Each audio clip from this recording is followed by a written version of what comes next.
nakakapanlumo naman talaga itong pangyayari. Talaga ng mga panalo at mismo ang pagsakripisyo ng mga senador na matugis at talagang magbayad itong si Pilmar Alipayo ay talagang nananaig talaga. Alam naman natin kung gaano siya hindi ka mabuting asawa kay Andy Eigenman na siya mismo nga nagmamalasakit at nagmamahal sa kanya. Kahit nga may mga anak siya sa labas at sa ibang mga asawa niya ay bumibisita siya ay okay lang naman kay Andy. Walang ang reklamo si Andy pero ngayon itong ulit-ulit na cheating na nagaganap ay masakit naman talaga sa parte ng babae.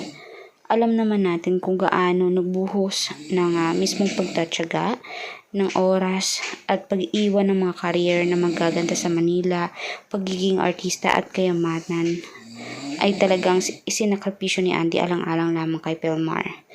Dito maraming nagpapatunay na kasamahan ni Andy na talagang iniwan niya ang lahat-lahat ng meron siya alang-alang sa pag-ibig.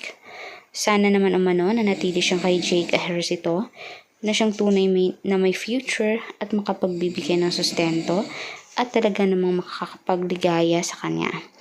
Gayon naman marami namang mga co-workers ni Andy ang namamasyal sa kanya kahit papaano ay pinapasyalan siya.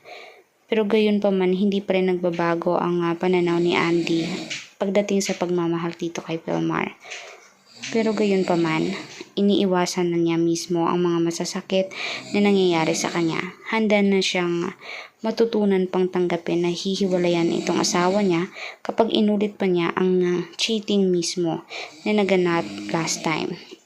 Lagi niya lang pinagtatakpan ito para hindi mapahiya sa social media. Kaya naman for more public videos, mag-subscribe, i-like at i-share ang ating videos in public.